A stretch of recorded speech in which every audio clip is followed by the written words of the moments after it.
Hi friends, അപ്പോൾ നമ്മളിന്ന് triple layer choco മൂസ് കേക്കാണ് നമ്മളിന്നിവിടെ റെഡിയാക്കാനായിട്ട് പോകുന്നത്.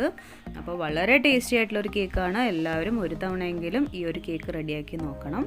അപ്പോൾ ഇതിന് വേണ്ടിയിട്ട് നമ്മളിവിടെ 3 ടൈപ്പ് ഓഫ് ചോക്ലേറ്റ്സ് വെച്ചിട്ട് ഉള്ള മൂസാണ് ഇവിടെ റെഡിയാക്കി എടുക്കുന്നത്. ഇപ്പോൾ നമുക്ക് 2 ടൈപ്പ് ചോക്ലേറ്റ് വെച്ചിട്ട് മതിയെന്നുണ്ടെങ്കിൽ നമുക്ക് അങ്ങനെ ചെയ്യാവുന്നതാണ്.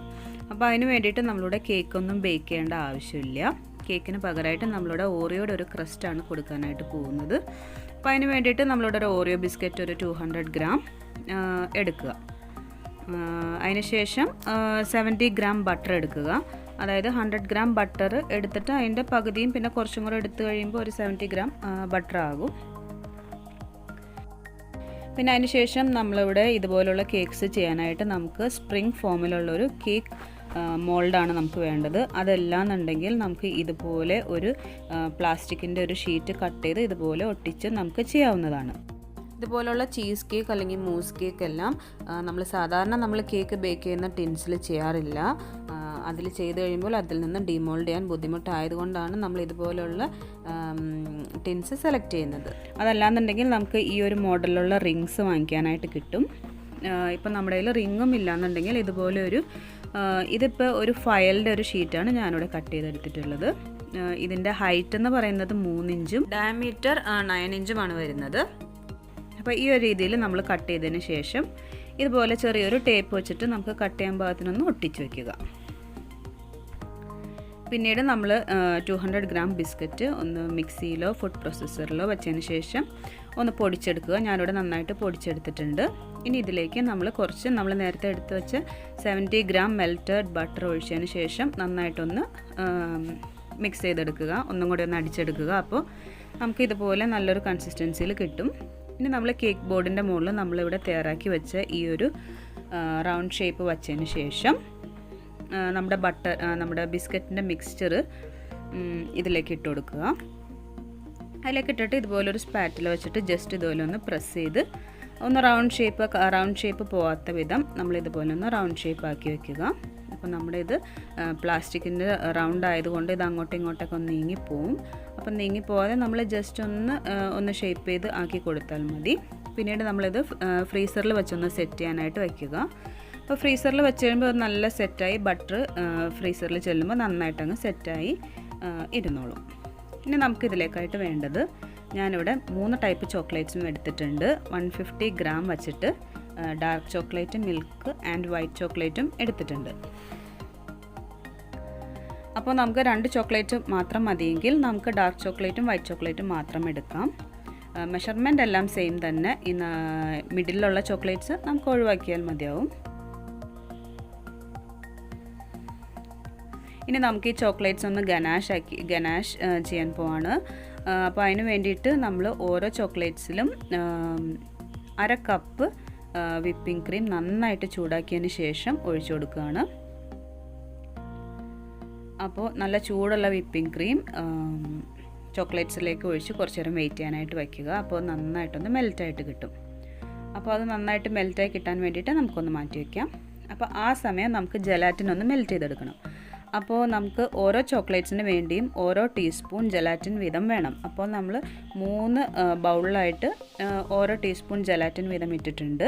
ഇനി ജലാറ്റിൻ മെൽറ്റാക്കാനായിട്ട് 1 ടീസ്പൂൺ ജലാറ്റിൻ മെൽറ്റാക്കാൻ നമുക്ക് 20 മില്ലി ഹോട്ട് വാട്ടറാണ് വേണ്ടത്. അതായത് നല്ല തിളച്ചുകൊണ്ടിരിക്കുന്ന വെള്ളം വേണം. അപ്പോൾ 20 മില്ലി വാട്ടർ എന്ന് പറയുന്നത് 1 ടേബിൾ സ്പൂൺ പ്ലസ് 1 ടീസ്പൂൺ ആണ്. അപ്പോൾ അതുപോലെ നമ്മളിതിലേക്ക് ഒന്ന് ഒഴിച്ചു കൊടുക്കുക. അതിനുശേഷം ഇതുപോലെ നന്നായിട്ട് മിക്സ് ചെയ്യുക. ഒരെണ്ണം നന്നായിട്ട് മിക്സ് ചെയ്തതിന് ശേഷം മാത്രം അടുത്തതിലേക്ക് ചൂടുവെള്ളം ഒഴിച്ചു കൊടുക്കുക. അപ്പോൾ മിക്സ് ചെയ്യാനായിട്ട് കുറച്ച് ടൈം എടുക്കും. അപ്പോൾ നമ്മൾ കുറച്ച് ടൈം എടുത്ത് തന്നെ അത് നന്നായിട്ടൊന്ന് മിക്സ് ആക്കാനായിട്ട് ശ്രദ്ധിക്കുക. അപ്പോൾ നമ്മൾ നല്ല തിളച്ചുകൊണ്ടിരിക്കുന്ന വെള്ളം ഇതിലേക്ക് ഒഴിക്കുകയാണെങ്കിൽ നമുക്ക് പെട്ടെന്ന് മിക്സായിട്ട് കിട്ടും. അതല്ലാന്നുണ്ടെങ്കിൽ ഇത് ഡബിൾ ബോയിൽ ചെയ്ത് മെൽറ്റാക്കേണ്ടി വരും. അപ്പോൾ നമ്മളൊരു 5 മിനിറ്റ്സ് ഇതുപോലെ ഒന്ന് മിക്സ് ചെയ്ത് കൊടുക്കുമ്പോൾ നമുക്കെല്ലാം മിക്സായിട്ട് കിട്ടും. അപ്പോൾ ഞാനിവിടെ എല്ലാം മിക്സ് ചെയ്ത് വെച്ചിട്ടുണ്ട്. നമ്മുടെ ചോക്ലേറ്റ്സൊക്കെ നന്നായിട്ട് മെൽറ്റായി വന്നിട്ടുണ്ട്. അതിലേക്ക് നമ്മൾ 1 ടീസ്പൂൺ ജലാറ്റിൻ മെൽറ്റ് ചെയ്തത് നമ്മൾ ഒഴിച്ചു. പിന്നെ അത് നന്നായിട്ടൊന്ന് മിക്സ് ചെയ്ത് വയ്ക്കുക. അതുപോലെ നമ്മളെല്ലാത്തിലും നമ്മൾ മെൽറ്റ് ചെയ്ത് വെച്ചിരിക്കുന്ന ജലാറ്റിൻ ഒഴിച്ച് മിക്സ് ചെയ്ത് വയ്ക്കുകയാണ് ചെയ്യുന്നത്. ശ്രദ്ധിക്കുക, നമ്മൾ ഓരോ ജലാറ്റിനും മെൽറ്റ് ചെയ്യാനായിട്ട് നമ്മൾ തിളച്ചു കൊണ്ടിരിക്കുന്ന വെള്ളം ഒഴിക്കാൻ പ്രത്യേകം ശ്രദ്ധിക്കണം. അതായത് നമ്മൾ ഗ്യാസിൽ വെച്ച് തിളയ്ക്കുന്ന വെള്ളത്തിൽ നിന്നും ഹോട്ട് വാട്ടർ ഒഴിക്കാൻ പ്രത്യേകം ശ്രദ്ധിക്കുക. ജലാറ്റിൻ നമ്മൾ ഗനാഷിലേക്ക് ഒഴിക്കുന്ന ടൈമിൽ ഗനാഷിൻ്റെ ചൂട് ആറിയിട്ടില്ല എന്നുണ്ടെങ്കിൽ പ്രശ്നമൊന്നുമില്ല. നമുക്ക് ചൂടുള്ള ഗനാഷിലേക്ക് തന്നെ ജലാറ്റിൻ ഒഴിച്ച് മിക്സ് ചെയ്ത് വെക്കാവുന്നതാണ്. നമുക്കത് വേണ്ടത് വിപ്പിംഗ് ക്രീം ബീറ്റ് ചെയ്തെടുക്കുക എന്നുള്ളതാണ്. അപ്പോൾ വിപ്പിംഗ് ക്രീം ബീറ്റ് ചെയ്തെടുക്കാനായിട്ട് ഞാനിവിടെ ബൗളും വിസ്കും നന്നായിട്ട് തണുപ്പിച്ച് കൊണ്ടുവന്നിട്ടുണ്ട്. അപ്പോൾ ഞാനിവിടെ എടുത്തിട്ടുള്ള വിപ്പിംഗ് ക്രീമിൻ്റെ മെഷർമെൻറ്റ് ഏതാണെന്ന് വെച്ചാൽ 1/3 കപ്പിൽ 6 കപ്പ് വിപ്പിംഗ് ക്രീം ഞാനിതിൽ ഒഴിച്ചിട്ടുണ്ട്. അതായത് നമ്മുടെ മെഷറിംഗ് കപ്പ് 1/3 കപ്പിൽ 6 കപ്പ് വിപ്പിംഗ് ക്രീം നമ്മൾ ഒഴിച്ച് നന്നായിട്ട് ബീറ്റ് ചെയ്തെടുക്കുക. അപ്പം നല്ല സ്റ്റിഫാവുന്നിടം വരെ ഒന്ന് ബീറ്റ് ചെയ്യാനായിട്ട് ശ്രദ്ധിക്കുക. അപ്പോൾ നന്നായിട്ട് സ്റ്റിഫായി കഴിയുമ്പോൾ നമ്മളിപ്പോൾ ബീറ്റ് ചെയ്ത് വെച്ചിരിക്കുന്ന വിപ്പിംഗ് ക്രീം 3ആയിട്ട് ഡിവൈഡ് ചെയ്ത് വയ്ക്കുക. അതായത് 3 ബൗളിലേക്കായിട്ടൊന്ന് ഡിവൈഡ് ചെയ്ത് വയ്ക്കാം. അപ്പോൾ അങ്ങനെ എക്സാക്റ്റ് മെഷർമെൻ്റ് ഒന്നും വേണമെന്നില്ല. നമ്മൾ ജസ്റ്റ് നമുക്ക് അറിയാവുന്ന വിധം ഏകദേശം ഒരു 3ആക്കി ഒന്ന് ഡിവൈഡ് ചെയ്ത് വയ്ക്കാം. അതിനുശേഷം നമ്മുടെ ഗനാഷ് നന്നായിട്ട് ചൂടാറിയെന്ന് ഉറപ്പ് വരുത്തിയതിന് ശേഷം മാത്രം നമ്മൾ ഫസ്റ്റ് വിപ്പിംഗ് ക്രീമിലേക്ക് ഒഴിച്ചു കൊടുക്കുക. ആദ്യത്തെ ബൗളിലേക്ക് ഒഴിച്ചു കൊടുക്കാം.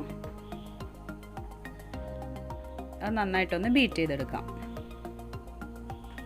സ്റ്റിഫ് ആവുമൊന്നും വേണ്ട. നന്നായിട്ട് ഈ വിപ്പിംഗ് ക്രീമും ഗനാഷും ഒന്ന് മിക്സ് ആവുന്നിടം വരെ നന്നായിട്ടൊന്ന് ബീറ്റ് ചെയ്ത് കൊടുക്കാം. ഇപ്പോൾ നമ്മൾ ചൂടാറാതെയാണ് ഗനാഷ് ഇതിലേക്ക് ഒഴിക്കുന്നതെന്നുണ്ടെങ്കിൽ നമ്മുടെ വിപ്പിംഗ് ക്രീം എല്ലാം മെൽറ്റായി പോകും. അതുകൊണ്ട് തീർച്ചയായിട്ടും ചൂടാറിയെന്ന് ഉറപ്പ് വരുത്തിയതിന് ശേഷം മാത്രം വിപ്പിംഗ് ക്രീമിലേക്ക് ഒഴിച്ചു കൊടുക്കാം. ബാലൻസ് വിപ്പിംഗ് ക്രീം നമുക്ക് ഫ്രിഡ്ജിൽ സൂക്ഷിക്കാം. ഇപ്പോൾ നമ്മുടെ ക്രസ്റ്റ് ഇവിടെ നന്നായിട്ട് സെറ്റായിട്ട് വന്നിട്ടുണ്ട്. അതിലേക്ക് നമ്മൾ ആദ്യം റെഡിയാക്കി വെച്ച ഡാർക്ക് ചോക്ലേറ്റിൻ്റെ മൂസ് ഇട്ട് കൊടുക്കാം. അപ്പോൾ ഈ ഒരു കൺസിസ്റ്റൻസി ആയിരിക്കും. അപ്പോൾ ഇതുപോലെ നമ്മളൊന്ന് ലെവൽ ചെയ്ത് വയ്ക്കുക. ലെവൽ ചെയ്ത് വെച്ചതിന് ശേഷം വീണ്ടും നമ്മൾ ഫ്രീസറിൽ സെറ്റ് ചെയ്യാനായിട്ട് വെക്കാം. ആ സമയം നമ്മുടെ രണ്ടാമത്തെ ഗനാഷ് ഇവിടെ നന്നായിട്ട് ചൂടാറി വന്നിട്ടുണ്ട്. അത് നമ്മൾ സെക്കൻഡ് ബൗളിൽ വിപ്പിംഗ് ക്രീമുമായിട്ട് നന്നായിട്ട് മിക്സ് ചെയ്യുക. നന്നായിട്ട് മിക്സ് ചെയ്ത ക്രീമാണിത്. ഇത് നമ്മൾ നെക്സ്റ്റ് ലെയറായിട്ട് ഒഴിച്ചു കൊടുക്കുക. അതിനുശേഷം ഇത് നന്നായിട്ടൊന്ന് ലെവൽ ചെയ്ത് വയ്ക്കുക. അതിനുശേഷം ഇത് ഫ്രീസറിൽ സെറ്റ് ആവാനായിട്ട് വെക്കാം. ഓക്കെ, അപ്പോൾ നമ്മുടെ വൈറ്റ് ചോക്ലേറ്റിൻ്റെ ഗനാഷും ഇവിടെ നന്നായിട്ട് ചൂടാറിയിട്ട് വന്നിട്ടുണ്ട്. ഇതും നമ്മൾ ഇതുപോലെ ഒന്ന് വിപ്പിംഗ് ക്രീമുമായിട്ടൊന്ന് മിക്സ് ചെയ്യുക. അപ്പോൾ പ്രത്യേകം ശ്രദ്ധിക്കണം, ചൂടുള്ള ഗനാഷ് ഒരിക്കലും വിപ്പിംഗ് ക്രീമിലേക്ക് ഒഴിച്ചു കൊടുക്കരുത്. ഇതും നമ്മൾ ഫ്രീസറിൽ വെച്ച് സെറ്റായിരിക്കുന്ന കേക്കിൻ്റെ മുകളിലേക്ക് വെച്ച് കൊടുക്കുക. അപ്പോൾ ഇതുപോലെ ഒന്ന് വയ്ക്കുക. എന്നിട്ടൊരു സ്പാറ്റില വെച്ചിട്ട് ജസ്റ്റ് ഇതുപോലെ ഒന്ന് ലെവൽ ചെയ്ത് കൊടുക്കുക. അതിനുശേഷം മിനിമം 10 മണിക്കൂറെങ്കിലും ഇനി ഫ്രീസറിൽ വെക്കണ്ട, ഇനി നമ്മൾ ഫ്രിഡ്ജിലാണിത് സൂക്ഷിക്കുന്നത്. അപ്പോൾ ഫ്രിഡ്ജിൽ ഒരു 10 മണിക്കൂറെങ്കിലും വെച്ചൊന്ന് സെറ്റ് ആവാനായിട്ട് വെക്കുക. മിനിമം 10 മണിക്കൂർ വയ്ക്കാൻ പ്രത്യേകം ശ്രദ്ധിക്കണം. ഇപ്പോൾ 10 മണിക്കൂർ കഴിഞ്ഞിട്ടുള്ള കേക്കാണിത്. അപ്പോൾ നമുക്കിതിൻ്റെ സൈഡൊക്കെ ഒന്ന് അഴിച്ചു മാറ്റാം. അപ്പോൾ നമ്മൾ ടേപ്പ് ഒട്ടിക്കുമ്പോൾ ഒരു സൈഡ് പെട്ടെന്ന് കട്ട് ചെയ്യാൻ പാകത്തിന് ഒട്ടിക്കാനായിട്ട് പ്രത്യേകം ശ്രദ്ധിക്കുക. അപ്പോൾ നമുക്കത് ഡിമോൾഡ് ചെയ്യാൻ എളുപ്പമുണ്ടാവും. അപ്പോൾ അതിന് ശേഷം ഇതുപോലെ ഒന്ന് നമ്മൾ ഒട്ടിച്ചേക്കുന്ന ടേപ്പ് ഒന്ന് കട്ട് ചെയ്തതിന് ശേഷം ഇതുപോലെ മാറ്റിയെടുക്കാം. അതിനുശേഷം നമുക്ക് ഇതുപോലെ സ്പാറ്റില വെച്ചിട്ട് നമുക്കിതിൻ്റെ സൈഡ്സ് ഒന്ന് ക്ലിയർ ചെയ്ത് കൊടുക്കാം. ജസ്റ്റ് ഒന്ന് പ്രസ് ചെയ്ത് ഒന്ന് റൗണ്ട് ചെയ്ത് കൊടുത്താൽ നമുക്കിതുപോലെ ക്ലിയർ ആയിട്ട് കിട്ടും. ഇനി നമുക്ക് ജസ്റ്റ് ഒന്ന് ഗാർണിഷ് ചെയ്യാൻ വേണ്ടിയിട്ട് ഒരു ന്യൂസ് പേപ്പർ അടിയിലിട്ട് കൊടുക്കുക. അതിന് ശേഷം കുറച്ച് ലൈറ്റ് കൊക്കോ പൗഡർ ജസ്റ്റ് ഒന്ന് സ്പ്രിങ്കിൾ ചെയ്ത് കൊടുക്കാം. ഒരു അരിപ്പയിൽ കുറച്ച് ലൈറ്റ് കൊക്കോ പൗഡർ ഇട്ടതിന് ശേഷം ഇതുപോലെ ഒന്ന് തട്ടി കൊടുക്കുക.